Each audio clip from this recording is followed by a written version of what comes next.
अतीक और उसके भाई अशरफ की मौत के बाद अब एक और बड़े खुलासे सामने आ रहे हैं।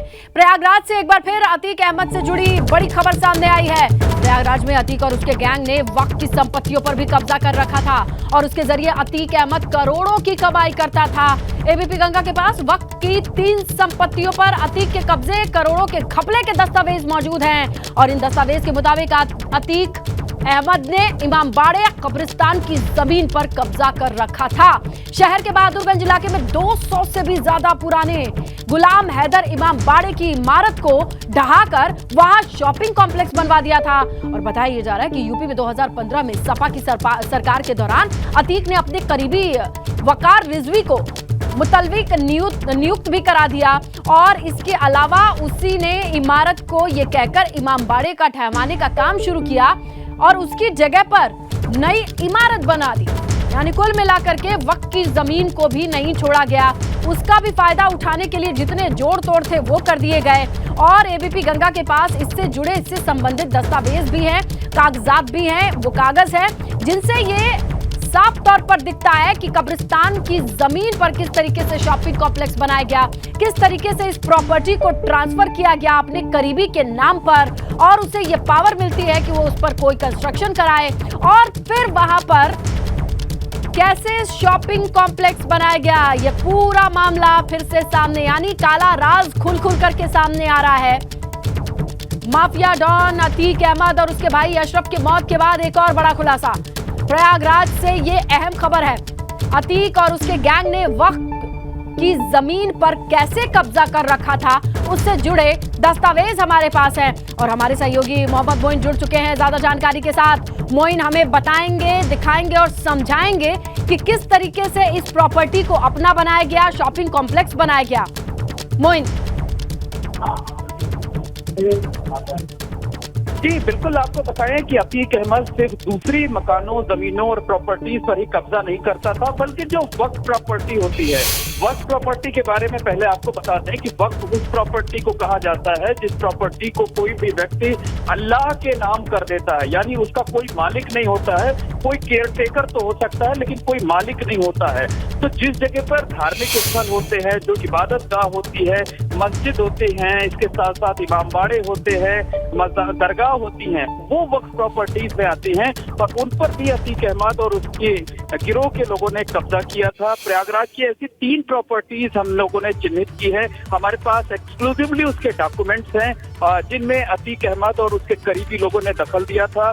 सबसे बड़ा मामला प्रयागराज के बहादुरगंज इलाके के इमामबाड़ा गुलाम हैदर का है। यहाँ पर अतीक अहमद ने साल 2015 में अपने एक करीबी को मुतवल्ली बनाया था और बाद में इमामबाड़े की बिल्डिंग को गिरा दिया गया था और वहां पर शॉपिंग कॉम्प्लेक्स बना दिया गया था। 4 मंजिला शॉपिंग कॉम्प्लेक्स बनाया गया था जिसमें 64 दुकानें बनवाई गई थी और 64 दुकानों में अगर हम बात करें तो हर दुकान से 50 लाख रुपए से लेकर 70 लाख रुपए तक वसूले गए थे। यानी करीब 35 से 40 करोड़ रुपए का खेल हुआ था और सारे जो नियम कानून है वो दरकिनार कर दिए गए थे। और इस मामले में जब लोगों ने आवाज उठाई, एक सोशल एक्टिविस्ट शौकत भारती हैं, उन्होंने जब इस मामले में आवाज उठाई तो उनके खिलाफ भी मुकदमा दर्ज करा दिया गया, उन पर जानलेवा हमला कराया गया। हालांकि बाद में उन्हें पुलिस सुरक्षा मिली लेकिन अभी भी पर्याप्त सुरक्षा नहीं मिली हुई है। इसी तरीके का मामला प्रयागराज के चकिया इलाके के छोटी करबला का है। छोटी करबला में अतीक अहमद के कुछ करीबियों ने कब्जा कर लिया और कब्जा ही नहीं किया बल्कि सरकारी जो अमला होता है उससे मिलीभगत करके वक्त प्रॉपर्टीज को भी नाम चढ़वाने की कोशिश की गई, जबकि नियमता वो संभव ही नहीं है, मुमकिन ही नहीं हो सकता है। तो यहाँ पर इस तरीके का केस किया गया। बाद में जो नगर निगम है उसने अपनी गलती मानी लेकिन 1 साल हो गया, उस मामले में अभी तक कोई कार्रवाई नहीं की गई। तीसरी प्रॉपर्टी प्रयागराज के इलाके में कोतवाली से सटी हुई है। बिल्कुल मोइन, और ये असंभव जिसे आप बता रहे हैं वो संभव हो गया और एबीपी गंगा पर असंभव के संभव होने के दस्तावेज भी आपने जिस तरीके से साझा किए हैं, जरा वो रिपोर्ट दर्शकों तक पहुंचा देते हैं। जरा इन कागजों को भी देखें, इस रिपोर्ट को देखें तो दर्शकों को बड़ी क्लैरिटी हो जाएगी कि असंभव जमीन पे भी कैसे संभव बना करके कॉम्प्लेक्स खड़ा किया जा सकता है। अल्लाह के नाम पर दान की जाने वाली जमीन पर कब्जा किया जा सकता है। इस वक्त हम मौजूद हैं प्रयागराज के बहादुरगंज इलाके के इमामबाड़ा गुलाम हैदर में। करोड़ों की ये वक्फ प्रॉपर्टी है जिस पर अतीक अहमद और उसके गिरोह के लोगों ने अघोषित तौर पर कब्जा कर लिया था। अतीक अहमद ने साल 2015 में अपने करीबी वकार रिजवी को यहाँ का मुतवल्ली बनाया था। वकार रिजवी ने इमामबाड़े की बिल्डिंग को तोड़कर यहाँ पर 64 दुकानों का निर्माण कराया। पूरा कॉमर्शियल कॉम्प्लेक्स यहाँ पर खड़ा कर दिया और एक एक दुकानें 50 से लेकर 70 लाख रुपए में बेची गई। और बिल्डिंग बनाने का ठेका अतीक अहमद के बेहद करीबी वर्धमान बिल्डर के संचालक राजीव जैन को दिया गया। राजीव जैन पहले लॉटरी का बिजनेस करता था, उसके बाद वो रियल एस्टेट के कारोबार में उतरा। अतीक अहमद का फाइनेंसर भी कहा जाता है और बड़ा बिल्डर है प्रयागराज का राजीव जैन, जो वर्धमान बिल्डर्स के नाम से उसने 64 दुकानों का निर्माण कराया। और जब शिकायत हुई योगी राज में तो 2021 में इस पर बुलडोजर चला और बुलडोजर चलाकर अवैध तरीके से बनाए गए इस कमर्शियल कॉम्प्लेक्स को बुलडोजर के जरिए जमींदोज किया गया। और ये जो आप सामने की तरफ इमामबाड़ा देख रहे हैं, इस प्रॉपर्टी को किसी तरीके से बचाया जा सका। बहरहाल इस मामले में शिया वक्फ बोर्ड के तत्कालीन चेयरमैन वसीम रिजवी समेत तमाम लोगों के खिलाफ मुकदमा दर्ज किया गया। जांच सीबीआई को सौंपी गई है। सीबीआई की जांच में अतीक अहमद, जो कि भूमाफिया था, जिसने अपने लोगों को यहां पर बिठाया था, काबिज कराया था, उसके खिलाफ भी जांच चल रही थी। वसीम रिजवी के खिलाफ जांच चल रही थी। तमाम दूसरे लोगों के खिलाफ जांच चल रही थी। अभी जांच पूरी नहीं हो पाई है और जांच रिपोर्ट सामने आने के बाद साफ होगा कि किन किन लोगों की क्या क्या भूमिका थी। तो साफ तौर पर कहा जा सकता है कि माफिया अतीक अहमद ने प्रयागराज शहर की वक्फ प्रॉपर्टीज को भी नहीं छोड़ा था। वक्फ प्रॉपर्टीज पर भी कब्जा जमाया था और करोड़ों रुपए कमाए हुए थे। कैमरामैन अनुराग द्विवेदी के साथ मोहम्मद मोइन, एबीपी नेटवर्क, प्रयागराज। तो देखा आपने कितनी प्राइम लोकेशन पर अल्लाह के नाम पर दान की जाने वाली जमीन को अपने नाम कराने की ये पूरी साजिश खुलकर के सामने आ गई है। हमारे सहयोगी मोहम्मद मोइन का हम रुख करेंगे क्योंकि उन्होंने ग्राउंड पर जाकर के बहुत सारी चीजों को बारीकी से देखा और सबूत के साथ ये बता रहे हैं, दिखा रहे हैं कि कितनी प्राइम लोकेशन पर ये काम हुआ है और कब किस कालखंड में हुआ, ये भी जानकारी देंगे मोइन। जी बिल्कुल, जिस गुलाम हैदर इमामबाड़े की अभी हम रिपोर्ट दिखा रहे थे, वहां पर तो एकदम अंधेर गर्दी हुई। अंधेर गर्दी इस मामले में हुई कि इमामबाड़े को तोड़ दिया गया, एक छोटे से हिस्से में सीमित कर दिया गया और वहां 4 मंजिला इमारत बना करके शॉपिंग कॉम्प्लेक्स बना दिया गया। 64 दुकानें बना दी गई और 64 दुकानों, एक एक दुकान को 50 से लेकर 70 लाख रुपए में बेचा गया। समझिए कि किस तरीके से वहां पर कमाई की गई। और मुतवल्ली किसको बनाया जाता है? जो शख्स अतीक अहमद का बेहद करीबी है, अतीक अहमद के साथ उठता बैठता था, उसके साथ महफिलों में शामिल होता था, उस वकार रिजवी को मुतवल्ली बनाया गया। ठेका किसको दिया गया? जो अतीक अहमद का सबसे करीबी बिल्डर था, राजीव जैन, जिसका वर्धमान बिल्डर के नाम से कंस्ट्रक्शन का काम कर चलता है। अतीक अहमद का फाइनेंसर जिसे कहा जाता है, अतीक अहमद का करीबी कहा जाता है। तो सब कुछ एकदम अंधेर गर्दी की तरह हुआ। तमाम लोगों ने शिकायत की और जिन लोगों ने शिकायत की, जिन लोगों ने सड़कों पर उतरकर प्रदर्शन किया, बाद में उन्हीं लोगों के खिलाफ मुकदमा दर्ज कर लिया गया। ये तो जब उत्तर प्रदेश में सत्ता परिवर्तन हुआ, योगी आदित्यनाथ की सरकार आई, तब उस मामले में न सिर्फ वक्फ बोर्ड के जिम्मेदार लोगों के खिलाफ एफआईआर दर्ज हुई, बल्कि पूरा मामला सीबीआई को हैंडओवर किया गया, सीबीआई को ट्रांसफर किया गया। इसके साथ साथ अगर हम बात करें तो ये जो पूरा मामला है, इस मामले में जो जिम्मेदार लोग हैं उनके खिलाफ अभी तक कार्रवाई नहीं हुई। जो लोग शिकायत करने वाले थे उनके ऊपर हमले तक कराए गए, उनको पुलिस सुरक्षा दी गई, लेकिन पूरा मामला जस का तस बना रहा। इसी तरीके से अगर हम छोटी करबला की बात करें, वो भी वक्फ प्रॉपर्टी है। अतीक अहमद के दफ्तर के ठीक पीछे ये अरबों रुपए की प्रॉपर्टी है,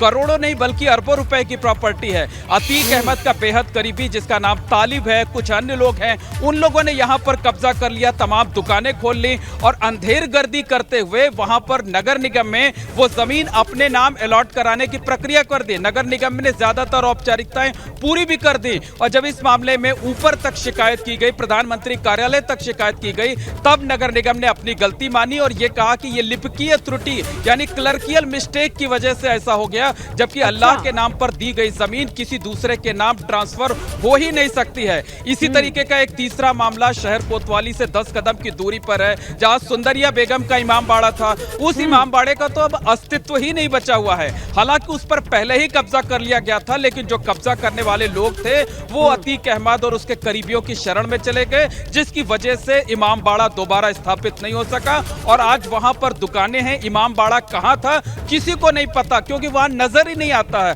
वो गुम हो चुका है, उसका अस्तित्व खत्म हो चुका है। तो इन 3 जगहों के तो डॉक्यूमेंट्स हमारे पास हैं, स्पॉट पर जाकर के हमने रिपोर्टिंग की है, लेकिन आने वाले दिनों में तमाम और जानकारियां सामने आ सकती हैं कि किस तरह वक्त प्रॉपर्टी से लूट खसोट की गई, वसूली की गई, रंगदारी मांगी गई। इतना कह करके बच जाना कि ये लिपिकीय त्रुटि थी और क्लर्कियल मिस्टेक था, ये इतना आसान है क्या कि कोई किसी ने ये कह दिया कि हमसे गलती हो गई साहब और अरबों का घोटाला हो गया, उन लोगों को लूप में नहीं लेंगे? वो लोग कहां जाएंगे? निश्चित तौर पर सवाल यही उठता है, और सवाल नहीं उठता, ये साफ है कि इस पूरे मामले में सरकारी अमले की जो मिली भगत है वो मिली भगत पूरी तरीके से रहती थी। अतीक अहमद समाजवादी पार्टी का नेता हुआ करता था। उत्तर प्रदेश में जब 2012 से 2017 तक अखिलेश यादव की सरकार थी, तो अतीक अहमद जो कहता था, जो चाहता था, वही होता था। और इसी वजह से उसने तमाम जगहों पर अपने करीबी लोगों को बिठा दिया, उनके जरिए इस तरीके से वसूली की गई, करोड़ों रुपए कमाए गए। और जो धार्मिक स्थल हैं उनको भी नहीं छोड़ा गया, वहां भी सौदेबाजी की गई, वहां भी मनमानी की गई। और सरकारी अमला जिसकी जिम्मेदारी होती है कार्रवाई करने की, वो चुपचाप आंखें मूंदे रहता था। उस अतीक अहमद और बाकी लोगों की जो करतूतें होती थी उस पर मुहर लगाता था, अपनी मंजूरी देता था, और जहां कार्रवाई करनी चाहिए थी वहां उस पर जो है आंखें मूंद लेता था, लापरवाह बन जाता था, क्योंकि कहीं ना कहीं उसकी भी मिली भगत रहती थी। बिना मिली भगत के कैसे संभव है ये बताइए? जिन्हें ये जिम्मेदारी मिली है, जिनकी नौकरी यही है कि उनको अपना काम अपना चुपचाप वैसे करना जैसे करना चाहिए। आम लोग तो सड़क पर आए, उनके ऊपर मुकदमे डाल दिए गए, इसलिए वो चुप हो गए। इनके ऊपर क्या प्रेशर था कि इन्होंने ये क्लर्कियल मिस्टेक कर दी और इस जमीन का इस तरीके से हस्तांतरण हो जाता है?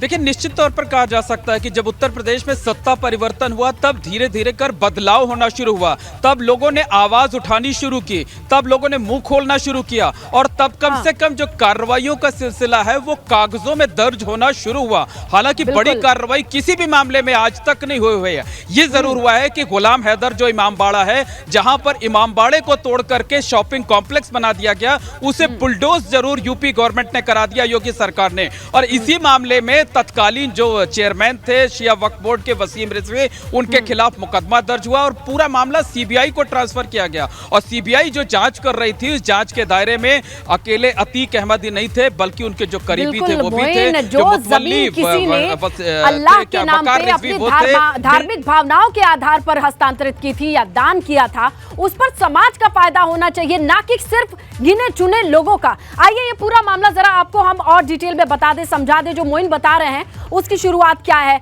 ये पूरा मामला है वक्फ की संपत्ति पर माफिया का कब्जा। वक्फ की जो बोर्ड की जो संपत्ति होती है उस पर अतीक उसके गिरोह ने कब्जा कर लिया था। वक्फ की संपत्तियों पर कब्जा कर 1 करोड़ रुपए वसूले थे, ये आरोप है। सत्ता और रसूख का इस्तेमाल करके ये संपत्ति लूटी गई थी। लूट खसोट हुई है, बंदर बाट हुआ है, और 3 ऐसी प्रॉपर्टी है जो दान की गई थी। और यहाँ पर करोड़ों के घपले का अब खुलासा हुआ है। यहाँ इमामबाड़ा कब्रिस्तान की जमीनों को भी नहीं छोड़ा गया है। जिन्होंने अपनी जमीनें दान कर दी कि वो समाज के काम आए, उसे भी नहीं छोड़ा गया। इमामबाड़े की बिल्डिंग को तुड़वा करके शॉपिंग कॉम्प्लेक्स बनवा दिया जाता है। और सबसे ज्यादा लूट तो हुई है प्रयागराज के बहादुरगंज इलाके में। वहां मौजूद इमामबाड़ा गुलाम हैदर में ये सबसे बड़ी लूट हुई है। यूपी शिया सेंट्रल वक्फ बोर्ड की निगरानी में चलता था ये पूरा इमामबाड़ा। और 2015 में सपा सरकार के दौरान अतीक ने करीबी वकार रिजवी को मुतवल्ली बना दिया, उसके अंडर में चला गया। और मुतवल्ली वकार रिजवी ने कुछ ही दिनों के बाद इमामबाड़े की बिल्डिंग को गिराना शुरू कर दिया। इमारत को जर्जर बताकर नई बिल्डिंग बनाने की वकार रिजवी ने दलील दी थी। और बिल्डिंग गिरने के बाद वहां कभी इमामबाड़ा नहीं बना, वहां बना क्या? शॉपिंग कॉम्प्लेक्स, उसका निर्माण शुरू हो गया। और कुल मिलाकर के अब ये मामला प्रकाश में आया है। बहुत सारी रिपोर्ट के साथ, बहुत सारे कागजात के साथ हमारे मोहम्मद मोइन सहयोगी ने ये रिपोर्ट पेश की है। शुक्रिया मोइन जानकारी के लिए।